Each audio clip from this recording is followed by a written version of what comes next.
అసెంబ్లీలో ఇంతకాలం ప్రభుత్వ పక్షం తరపున తీర్థం పుచ్చుకొని మాట్లాడినట్టుగా ప్రతిపక్షం కేటాయించిన సీట్ల గెలిచి వాళ్ళనే గెలిచేయడం చివరికి విచారణ పూర్తి వస్తున్న సమయంలో మేము పార్టీలు మారలే అంటూ బహిరంగ ప్రకటన చేసిన అత్యున్నత న్యాయస్థానాన్ని తప్పుతో పట్టించడం వెనుకాల తెలంగాణ రాష్ట్ర ఆత్మగౌరవాన్ని అమ్ముకొని తాకట్టు పెట్టినట్టుగా ఉందన్నారు. పదవి వ్యామోహం క్రమశిక్షణ కలిగిన నాయకులను చెప్పుకునే వాళ్ళు కూడా ఇంతలా దిగజారుతున్నారని తెలపడానికి ఇది ఒక చక్కని ఉదాహరణగా భావించాలను. పార్టీలు మోసగించి ఇతర పార్టీలోకి మారిపోయి ప్రజాస్వామ్యాన్ని మోసగించాలని తీవ్రంగా హెచ్చరించారు.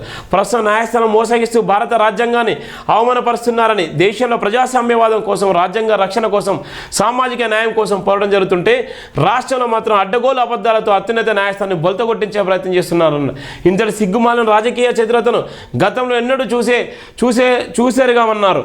అసెంబ్లీలో జరగబోయే సమావేశాల సమయంలో సీట్లు మార్చుకుంటారా, పార్టీలు మార్చుకుంటారా తెలియదు కానీ రాష్ట్ర చరిత్రలో అతిపెద్ద అబద్ధాలకు తెరలేపి అసమర్థపు నాయకులని నిరూపించుకున్నారన్నారు. పదవుల కోసం ఇంతటి వెసులుబాటు ఏ వ్యవస్థలో ఉండదన్నారు. ప్రతిపక్షాలు క్షేత్రస్థాయిలో విమర్శించే అవకాశాలకు పుష్కలంగా కల్పించారన్నారు. దేశంలో కాంగ్రెస్ పార్టీ పోరాడుతున్నది ఏమిటి, రాష్ట్రంలో జరుగుతున్నది ఏమిటి అంటూ సూటిగా స్పష్టంగా నిలదీశారు.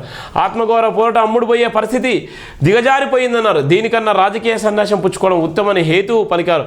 రాజకీయ చివరి దశలో చిందరవందర నిర్ణయాలను తీసుకొని నవ్వుల పాలవుతుండడమే కాకుండా రాజకీయ చరిత్రను అపస్పాలు చేసుకుంటున్నారని వివరించారు. పదవుల కోసం ఇంతలా దిగజారాలంటూ గుర్తు చేశారు. ప్రస్తుతం పార్టీ ఫిరాయించిన ఎమ్మెల్యేలను బీఆర్ఎస్ పార్టీ సభ్యత్వం రద్దుపరుస్తూ సస్పెండ్ చేస్తే పార్టీ ఫిరాయింపు నాయకుల పరిస్థితి ఏంటని ప్రశ్నించారు. చేసేదేమీ లేక చేతులెత్తేస్తున్నారా, మధ్యంతర ఎన్నికలంటే భయపడుతున్నారా, ఎటు తోచడం లేదన్నారు.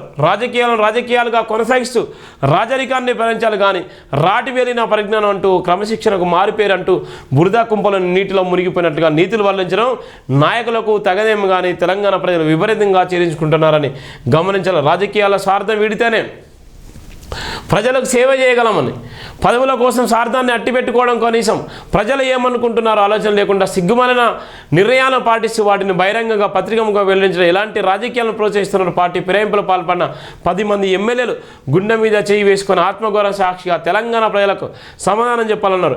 ఏమైనా ప్రస్తావిస్తే గతంలో నాయకులు మారలేదా, పార్టీలు వీడలేదా అంటూ తిరుగుబాటు మాటలు మాట్లాడడం తప్ప నీతి కలిగిన రాజకీయాలకు ఎక్కడా కొనసాగించడం లేదన్నారు. గతంలో మాదిరి మేము కూడా అనుకుంటే నీతిమాలిన రాజకీయాలకు పరిపడినట్లుగా అంటూ పరోక్షంగా హెచ్చరించారు. ఇకపై సభల్లో, పత్రికా సమావేశాల్లో, అసెంబ్లీలో, ప్రజాక్షేత్రంలో గొప్ప నాయకులమని ప్రచారం చేసుకోకండి అంటూ సూటిగా తెలిపారు. అప్పుడే తెలంగాణ పార్టీ ఫిరాయింపులకు పాల్పడిన ఎమ్మెల్యేలపై సోషల్ మీడియాలో భయంకరంగా ఇజ్జతిస్తుందని, వాటిని చూసి కూడా ఏం తెలియనట్లుగా వివరించడం పార్టీలు మారిన రాజకీయ నాయకులకు చెల్లుబాటు అవుతుందన్నారు. తెలంగాణ కాంగ్రెస్ ప్రభుత్వం పార్టీ ఫిరాయింపులకు పాల్పడిన నాయకులను బీఆర్ఎస్ పార్టీకి వెలిస్తుందా, కాంగ్రెస్ పార్టీలో కొనసాగిస్తుందా తెలంగాణ ప్రజలు గమనించిన నేపథ్యం కూడా మనసును. ఇది ప్రధానమైనటువంటి వార్త. ఒక పక్కన బీఆర్ఎస్ పార్టీలో గెలిచి కాంగ్రెస్ పార్టీలో కొనసాగుతున్నటువంటి నేపథ్యంలో అనర్హత వేటు పడ్డ తర్వాత పూర్తి బాధ్యత స్పీకర్ గారికి ఇచ్చిన తర్వాత ఇంత జరిగినటువంటి తతంగము, ఈ తతంగం వెనక రాష్ట్ర ప్రభుత్వం మరి ఏ విధంగా ఉందో, మరి రాష్ట్ర ప్రభుత్వం ఎందుకు కొనసాగిస్తుందో మనం చూడాల్సిన పరిస్థితి ఉంది. మరి గెలిపించుకున్నటువంటి నియోజకవర్గ ప్రజలు కూడా మరి ఏమైందో అర్థం కానటువంటి ప్రధానమైనటువంటి వార్త. జై భీమ్ ప్రయాణం సేవకు నిలయం, ప్రజల ఆదరణకు 10 సంవత్సరాల పోరాటం.